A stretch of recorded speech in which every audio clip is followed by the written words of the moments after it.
What's up, guys? Chris the Marvel Buff Nerd here. Happy Friday morning. It's about 4 in the morning, and I just got done watching episode 3 of Falcon and Winter Soldier, and it was great. It was titled The Power Broker, about 53 minutes and 12 seconds long, so a little bit longer than the first two episodes. It's nice to see they're ramping up the time on the episodes, getting them ever closer to an hour, but we still have that 6-7 minutes of credits in there at the end. Yeah, guys, hit the like, subscribe, notification bell here on YouTube. I really appreciate it. Follow me on everything else: Twitch, Twitter, Instagram, Snapchat, and Patreon at Marvel Buff Nerd. And yeah, let's dig into this episode and see what we thought and break it down. And what all did this give us? This gave us a lot. This was a lot to process. I enjoyed every bit of it thoroughly. We we see John Walker and Lamar Hoskins, Battlestar, so Captain America and Battlestar. We see them trying to chase down leads on Carly, the super soldier villain girl with the red braided hair.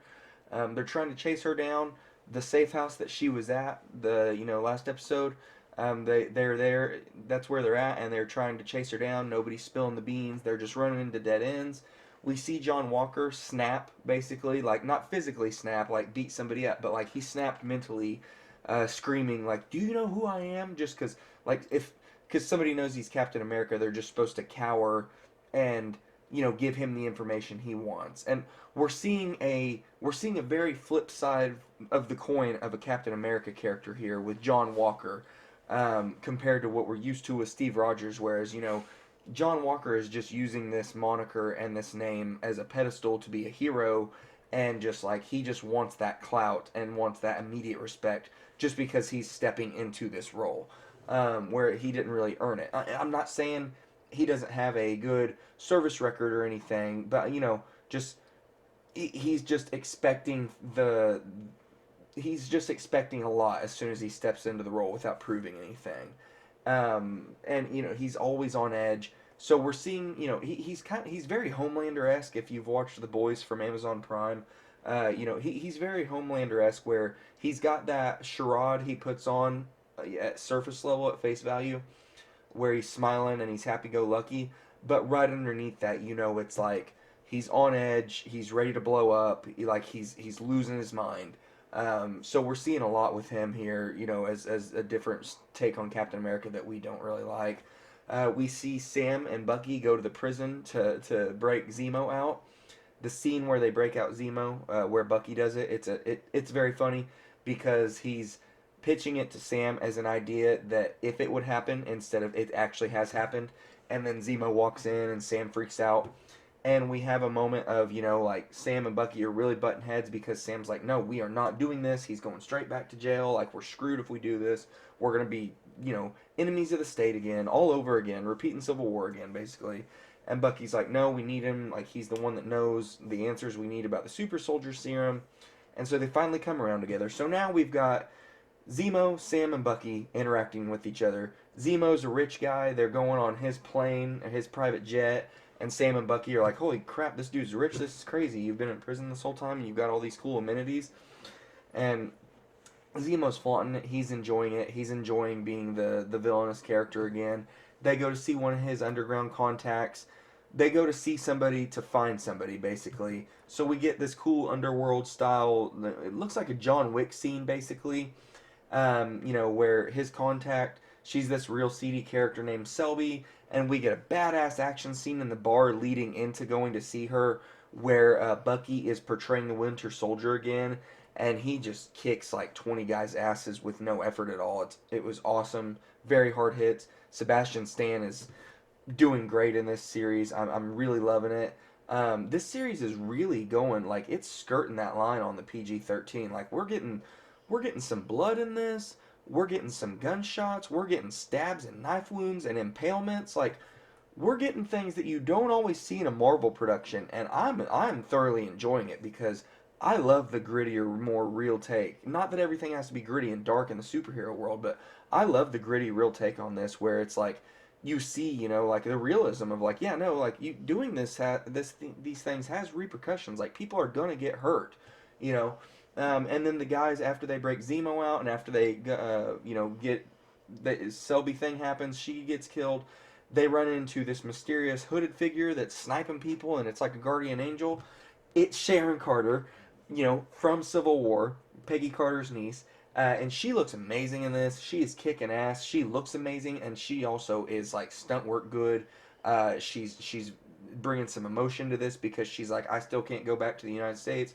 I can't call my father. Like, I'm still on the run. You guys were on the run. I'm still on the run. I've been on the run for years now. Like, she's just, she's holed up in this country, Madripoor, and she's living life under the radar. Basically selling like stolen fancy art and being like a freaking side assassin, kicking ass. So we get this, now we have the merry band of bandits here with Sam, Bucky, Zemo, and Sharon Carter all together, all bouncing off of each other, with Bucky being super serious and Zemo kind of just enjoying and chewing the scenery and, enjoying the fact that he's out of prison and getting to live life again and have fun. Sam is still trying to just walk the straight and narrow line here, and everybody's kind of just trying to pull him every which way with this. And then Sharon is just helping them just as a means to an end because she just wants a pardon so she can get back to the United States. So it was a great action scene there when Sharon's kicking everybody's ass. They meet the doctor that recreated the super soldier serum that the Flag Smashers have now. And he's like, hey, we meet the only doctor in the Marvel Cinematic Universe that has been able to create the super soldier serum as perfectly as it was from Dr. Erskine way back in for the Captain America the First Avenger when Steve Rogers got it. So this is the only doctor that's been able to recreate that. And then Zemo shoots him and kills him. So the 20 vials that he made for this, like we find out he made 20 vials and the Flag Smashers stole every one of them. So we find out that he had 20 of them, the Flag Smashers stole them all. So that's all there is, and we don't know how many vials may or may not be left at this point from the Flag Smashers not taking them. There is some left, it seems like, because it seems like Carly's going to use them as leverage over the power broker. So I think there is some vials left, but the dude that recreated it, he's dead now. So now the only other doctor scientist in all this universe is dead, and so now the super soldier serum can't be created again, unless I guess we get our hands on one of these vials and it stays safe and somebody can study it and reverse engineer it or whatever.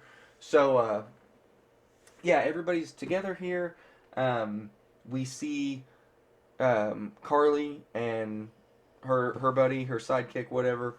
They're staking out the GRC, the Global Repatriation Council. They're staking out like the bunker, the headquarters where they have like supplies for safekeeping and stuff like that. And they're gonna raid it basically for the Flag Smashers. So they raid the place and steal all their food and supplies and all their goods, and then they leave everybody in there tied up.